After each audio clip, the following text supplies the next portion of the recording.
12 जून 2025 एक ऐसा दिन जिसने पूरी दुनिया के लोगों को हैरान और परेशान कर दिया। रोज़मर्रा की रूटीन थी। ये फ्लाइट भी अपनी रूटीन के हिसाब से चल रही थी, लेकिन आखिर ऐसा क्या हुआ कि इसने पूरी दुनिया की फ़्लाइट एविएशन को सोचने पर मजबूर कर दिया। जी हाँ दोस्तों, मैं बात कर रहा हूँ air India crash flight AI-171 की।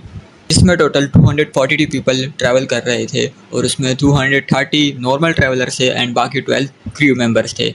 नॉर्मल रूटीन की तरह बोइंग 787 भी अपनी उड़ान भरने के लिए एयरपोर्ट पर रेडी था।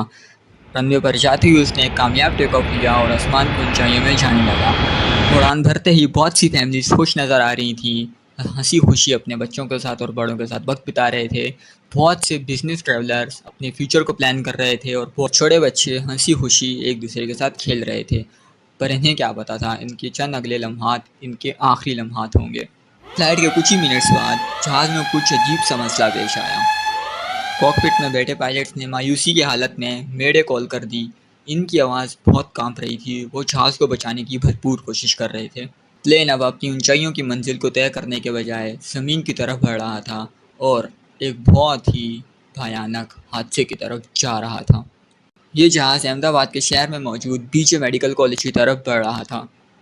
इस मेडिकल कॉलेज में बहुत से मेडिकल के स्टूडेंट्स अपने ख्वाबों को हकीकत में सरअंजाम देना चाह रहे थे, लेकिन उन्हें क्या पता था कि ये हादसे के बाद वो हमेशा हमेशा के लिए चले जाएंगे।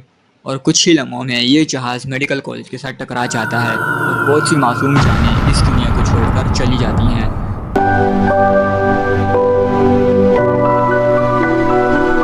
लेकिन अब बात करते हैं उस इंसान की जो इस हादसे में जिंदा बच गया, जिनका नाम था विश्वास कुमार रमेश, जो कि एक 40 बरस के एक ब्रिटिश नेशनल थे। लेकिन अब सवाल ये पैदा होता है कि इतने भयानक हादसे में ये आखिर ज़िंदा कैसे बच गए। तो बात कुछ ऐसी है कि ये जहाँ बैठे थे वो सीट थी 11A, यानी कि वो सीट बिल्कुल इमरजेंसी एग्जिट के साथ थी। अब जब हादसा पेश आया तो वो इमरजेंसी एग्जिट हादसे के दौरान टूट चुकी थी। तो विश्वास कुमार को बाहर निकलने का रास्ता मिल गया। विश्वास ने फ़ौरन अपनी सीट बेल्ट खोली, ज़मीन पर झुकते हुए इमरजेंसी एग्जिट से बाहर निकले और जहाज़ से दूर भाग गए। हादसे के बाद ये एक महफूज जगह पर चले जाते हैं जहां रेस्क्यू टीम इन्हें पैदल चलते हुए पाती है। वहीं से रेस्क्यू टीम इनको हॉस्पिटल भेज देती है। ये तो बात होगी डेथ्स की और सर्वाइवर की, लेकिन अब बात आती है कि हादसा आखिर पेश कैसे आया। तो कुछ लोगों का मानना ये है कि जहाज़ का एक इंजन फेल हुआ था और कुछ लोगों का मानना है कि जहाज़ के दोनों ही इंजन फेल हो चुके थे। कुछ का कहना है कि जहाज़ के इंजन के साथ एक परिंदा आ टकराया और कुछ का कहना ये है कि जहाज़ के अंदर का सिस्टम यानी कि जनरेटर्स और साथ ही साथ इसका लैंडिंग गियर्स काम करना छोड़ गए। अब असल हकीकत क्या है ये तो हमें प्रॉपर रिसर्च के बाद ही पता चलेगा।